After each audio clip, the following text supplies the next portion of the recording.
Libra, welcome to your end of November 2020 General Tarot Update. It's Raina here.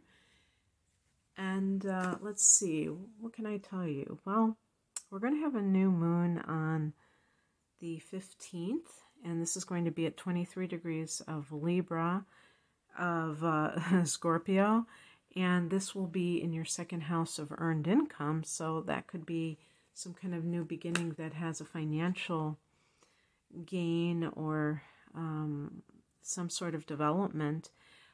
There is also, at the end of the month, a lunar eclipse at 8 degrees of Gemini. Now, Gemini is another air sign, so it forms a trine to Libra, and it is going to be in your ninth house, which is the house of expansion. And so this could be, I also think, because this is a house associated with God, religion, spirituality, your life philosophy, that there may be something that comes to you at that time that has some kind of like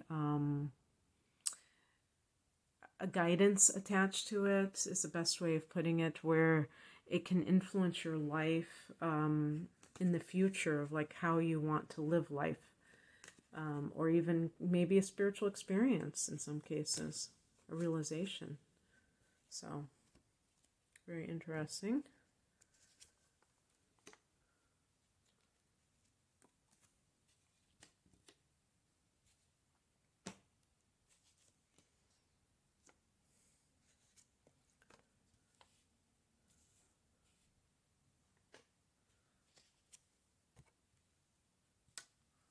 Oh, I don't know why. I've got this set up. Oh, that's a good way to end the reading.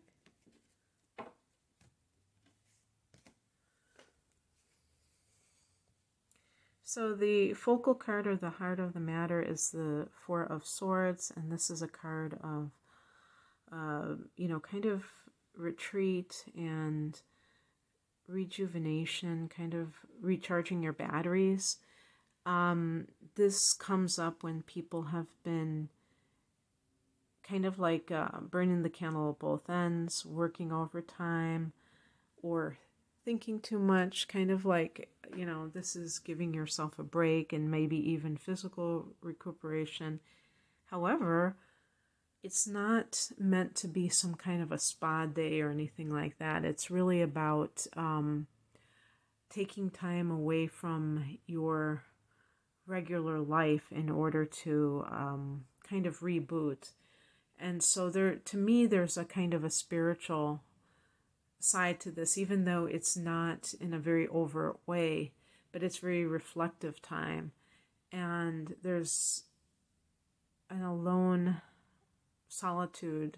There's like a quality of solitude that I would associate with this, which is not really the typical Libra person's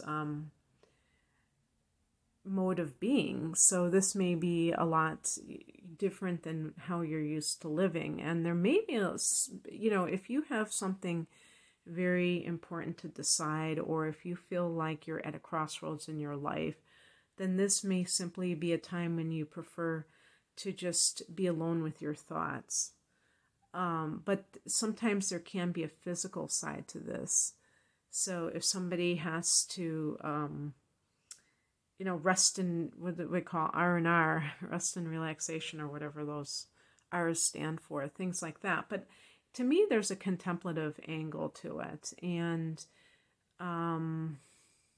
like I said, with that lunar eclipse in the ninth house, this may kind of go along with that. An example would be if you have been in an industry that is high stress, that demands long hours, and maybe sometime this year, because of all of the shutdowns or what have you, you were let go, maybe your hours were cut, and it gave you that time to realize how much it was taking out of you. Maybe you're like, wow, this was the best thing that ever happened to me, because I would have collapsed if I had been not having this forced upon me. Who knows? I don't know. But it gives you time to think about, what you want to do. And that lunar eclipse is kind of making it dawn on you, like what your possibilities are and maybe what your philosophy is of life. Maybe things have changed from how you used to view things. And so we have two cards that are flanking that Four of Swords, and one is the King of Swords and one is the King of Wands, and the other one is the Queen of Wands. So that's kind of interesting, So this is the past position, the King of Wands, which is a double masculine energy. So if this is associated with you specifically, you may have been like a go-getter, very ambitious. The wands can be about career and ambition and the ego, fulfilling that success, all those things that people want, the creativity. And you may have been go, go, go. And that may have worked for you for a certain amount of time. Libra is a masculine sign. I think sometimes people are surprised to hear that because Venus is the ruler of Libra, and you think of, obviously Venus is feminine, right? So, but all of the air signs are masculine signs, and then on top of that, you're a cardinal sign, so you're very much a go-getter in life. Now, you may not be aggressive like your opposite sign, Aries, in terms of how you pursue career matters or what have you. You're not that pushy in an overt way, but I've been around my fair share of Libras, and you do tend to still want to direct things and get what you want. I mean, that's just how cardinal signs are, and I can just feel it when I'm dealing with them. Even if they're very charming in the way that they go about things. So that's a double masculine energy. Now here we have, as a spiritual message, the Queen of Wands. So this is the counterpart to the King of Wands. Now this card specifically is connected to Sagittarius. So I don't know if that means anything to you particularly. I don't know about the King of Wands, if that's connected to Sag as well. I would think it's more like Leo, and I might have read that it's Leo. But in terms of what she represents, this would be kind of for instance, the Queen can be the mother, and it may be like the mother who has a career. It injects a bit of feminine energy into what is going on. And you may be like a woman, perhaps in your 30s, and you've always wanted to have a family, and you've been so married to your career. And as the spiritual message, it's kind of telling you what you really want and why you may not be as open to what the King of Wands represents at this stage, because perhaps you've experienced burnout or some type of inability to balance your life and have that kind of other things that are going on, and not just like put all your eggs into one basket in life. And so that might be something that's kind of nagging at you from a very subtle place, that you really want this and you feel time slipping away. And I would just say in general with the Queen of Wands, it's a softer, more gentler approach to things, where it's not like I have to just have everything. I want to also have that inner life, which is what the Four of Swords represents, that inner kind of like time just to be, time just to meditate or to dream or to relax, that you have to have that downtime. And perhaps this is the bridge to that, or that you're in that transition. What crosses you is the Eight of Wands, which means that things are not quite getting ready to take off. And that's another thing that I didn't mention, is that, in terms of the astrology, is that I'm recording this on 11/11, one of my favorite days.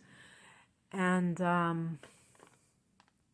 one of the things that is happening in the future from where I sit is that on the 13th of November, Mars goes direct. I'm really looking forward to this, believe you me, because I think that I'm just thinking about my own life, and I think that something got messed up back in September when Mars went retrograde in Aries. And so some of you may have noticed some kind of a slowdown or a feeling of frustration, and depending on where this happened in your chart. Now, Aries is the opposite sign, so we could say, oh, it was the 7th house. But for some of you, it might be the 6th house, which is the area of work. And when Mars is retrograde, you might feel like your hands are tight, or you're frustrated. You can't do anything outwardly to forward whatever it is that you're trying to do. Mars is a personal planet, so it is supposed to affect us, much more intimately. And in the 7th house, for some people, this could be like repressed anger at a partner. But this particular reading, it kind of, that is a possibility if you have separated from a partner recently and you're not sure if you want to go back to that person. That person might be very controlling. Even with the King of Wands in the upright position, you still may feel like you don't have this, that you don't have like an equal footing in the relationship for whatever reason, but you may have felt like you turned your anger inward. And the same thing can apply to your work life. And so the King of Wands, because I had the same exact scenario for, what was it? Another sign. I think it was Scorpio. And the thing is that this can be very frustrating when somebody, maybe it was Sag. I think it might have been Sag. And it's like you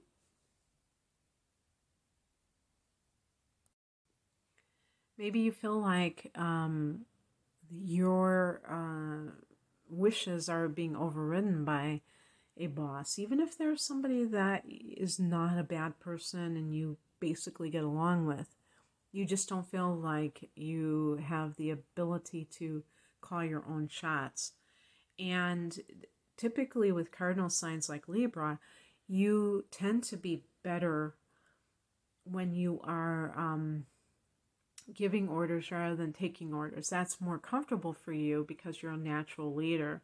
And so you might have some kind of clash with somebody who might be above you in rank, or who is your supervisor. And even if you are a supervisor, you may feel like you are not allowed to lead the way that you choose to, that you're being second guessed or what have you. And with the 8 of Wands, that nothing is happening, that you don't see any progress. And the other thing too is with the 4 of Swords, you may have just decided, because you already had time off, to utilize it in the best way possible, but you're getting frustrated. And what I'm trying to say is that when Mars goes direct on the 13th of November, and it's going to take time for it to gain speed, and actually it will stay in Aries throughout 2020, even after it has progressed in terms of degrees. So it's not going anywhere anytime soon, but at least it will be in forward motion. And so you should start to see things kind of speed up. And that's kind of what the Eight of Wands represents. What's coming in is the King of Cups. And if there's any kind of, like if you're thinking about, changing jobs, and you've really been thinking about this, you could attract a boss who's very, very caring and sensitive to your needs, to your particular needs. So this may be something that you have been tossing around in your mind, because the King of Wands, if this is your supervisor, may be a little bit insensitive, as fire signs tend to be. He might be thinking more of himself than of your needs, and that might feel very frustrating for you. And the same thing can apply if you are having problems in a marriage, because Mars in the 7th house can certainly indicate that there's conflict within a marital relationship, or, the equivalent of that, a committed relationship. And the problem may not be that either person is bad, but just simply that they can't come to some kind of agreement that they both want their own way. And you may have even gone as far as to separate from this person, or at the very least to kind of withdraw into your own thoughts with the Four of Swords, because you might be thinking, okay, what is my next move going to be? And the King of Cups could even be like a counselor, whether it's a marital counselor, a personal counselor, like a therapist, a minister or a priest, or some kind of spiritual counseling, or a spiritual teacher. That's a little bit new agey, Anybody that you feel has that kind of a guru, has that kind of take on things that is much more philosophical or therapeutic. You might be kind of turning to somebody in one of those fields for more guidance. But this could also be somebody that you attract into your life.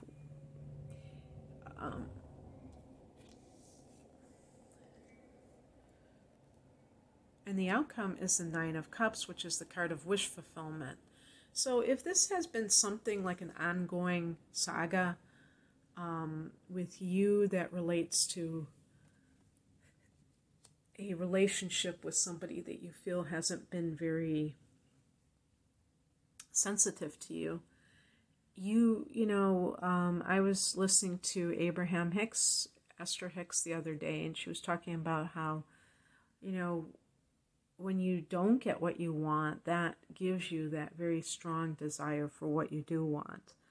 I'm kind of paraphrasing it, but just that kind of a vibe, and that creates that strong desire for that thing that you can attract. And the Nine of Cups is that card of wish fulfillment. And this, because it's cups, there isn't a sense of emotional completion or happiness as whatever this wish that you get. But on top of that, it can even be like financially lucrative if that has been something that you wanted. In this particular case, I don't see it as being primarily about that. I think it's more about individuation with you. That, we have 3 wands in the upper part of the reading. And so how I see that is that Libra is looking for more of a sense of autonomy, that even if you work for somebody else, that you get to, that they trust your judgment enough to let you lead and let you do what you feel is right, that you don't always have to ask permission to do things, that you have the ability to, it depends on your situation, but for some people it could even be like, choosing your own hours or what have you. And maybe you came up and clashed with somebody who wanted to call all of the shots, and you kind of resented that total control.